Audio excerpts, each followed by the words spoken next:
Dan informasi terkini kita akan menyapa Kepala Kantor SAR Jakarta, ada Ibu Desiana Kartika Bahari. Selamat siang Ibu Desiana. Ibu, ini sudah lebih dari 24 jam para nelayan terjebak. Lalu bagaimana rencana untuk mengevakuasi mereka? Oke, baik.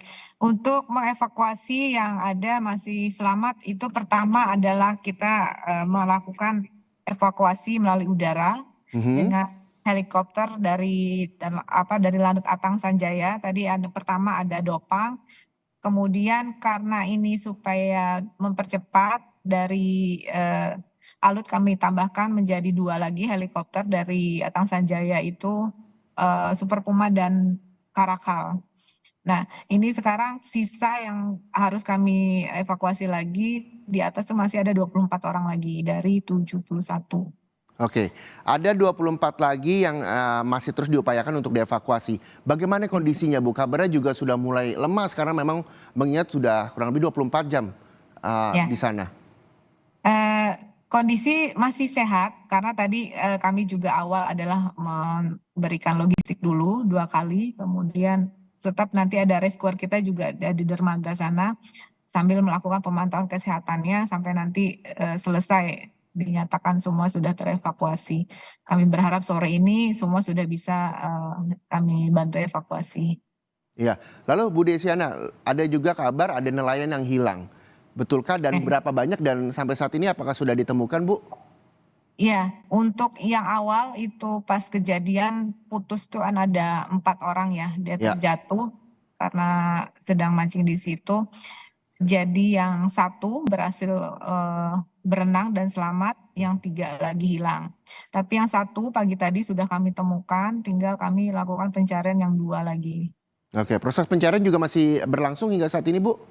Ya, masih berlangsung. Gitu. Oke, nah Bu bisa diceritakan ke kami sebenarnya bagaimana sih kronologinya hingga akhirnya 71 nelayan harus terdampar begitu, seperti apa awal mulanya Bu?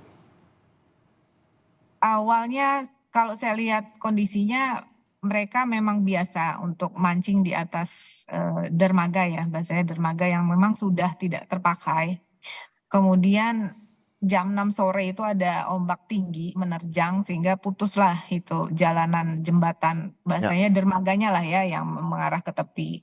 Nah, orang-orang ini kebanyakannya udah di tengah nih di dermaganya karena kondisinya mancing. Jadi mereka juga tidak sempat menyelamatkan diri tadi kan karena memang sudah terputus dan mau lihat ke bawah pun di situ kan sebenarnya banyak perahu nelayan juga yang sandar gitu. Ya. Tapi karena ombaknya tinggi mereka pun tidak berani untuk menyelamatkan diri ke kapal masing-masing karena ternyata ya mereka metodenya adalah turun dan berenang dulu gitu. Oke. Sehingga sebenarnya dermaga ini sudah tidak layak juga sebenarnya ya untuk digunakan gitu.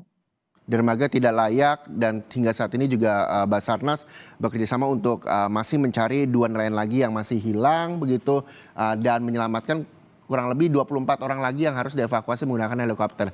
Bu, ada ceritakah Bu Desiana dari para nelayan yang memang sudah diselamatkan dan sudah dievakuasi? Bagaimana dan siapa saja orang-orang yang hilang? Apakah ada pihak keluarga yang mencari, anggota keluarga lainnya? Seperti apa, Bu? Ya. Kalau dilihat ini memang mereka saling mengenal ya, mungkin ya orang-orang sekitar ya, jadi Ya. sangat mengenal dan tadi bahkan juga ada yang hilang itu ada keluarganya juga yang memang selamat ada di bagian di 71 itu.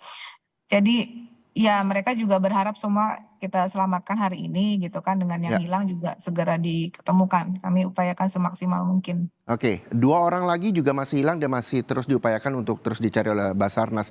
Proses pencariannya menggunakan apa Bu di sana? Lalu bagaimana dengan cuacanya? Ya, nah itu untuk cuaca yang ombak tadi pagi agak landai tapi udah sore ini agak tinggi sehingga untuk pencarian kami gunakan dengan visual di darat yang sore ini. Pagi tadi kita lakukan di laut. Sekalian tadi mengevakuasi yang 1 ditemukan gitu. Oke, jadi saat ini di dermaga sisa 24 orang, 2 orang yang hilang juga masih dicari. Kita berharap bahwa penggunaan helikopter ini juga bisa maksimal begitu untuk mengangkut atau mengevakuasi 24 orang lainnya di dermaga. Apa yang memang bisa disampaikan mungkin bagi keluarga untuk bisa mengetahui kira-kira para nelayan yang masih ada di dermaga 24 orang ini bisa menghubungi kemana, Bu Desiana? Ya, baik. Untuk komunikasi sendiri sebenarnya bisa, tadi saya juga udah komunikasi langsung dengan yang ada di dermaga, kondisinya seperti apa.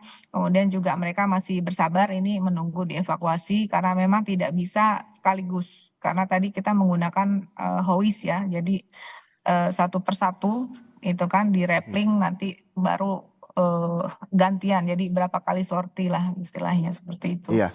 Itu juga dari satu TP, jadi Satuan Udara Pencarian dan Pertolongan yang ada di Atang Sanjaya. Ini sangat kerjasama dengan tim BSG juga yang rescuer-nya. Oke, Bu tadi Ibu Desiana kan juga sempat menyinggung bahwa ini sebenarnya dermaga ini tidak layak untuk digunakan oleh para nelayan begitu. Apa yang bisa menjadi perhatian pemerintah maupun warga sekitar untuk bisa lebih waspada agar hal ini tidak terjadi lagi, Bu Desiana? Ya, sebenarnya ini juga info dan inputan dari Musbida setempat bahwa memang itu sudah ditutup sebenarnya, dermaga itu sudah tidak terpakai, yang harusnya memang sudah dibongkar.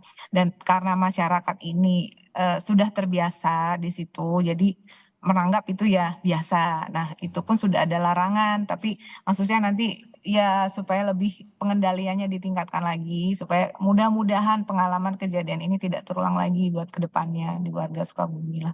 Baik, saya doakan juga proses evakuasi 24 nelayan yang masih tersisa di dermaga juga bisa segera dievakuasi, lalu juga 2 nelayan lagi yang juga masih hilang bisa segera ketemu dan dicari oleh petugas. Terima kasih sekali lagi Kepala Kantor SAR Jakarta Ibu Desiana Kartika Bahari atas waktunya bersama Indonesia Update Kompas TV. Dan saudara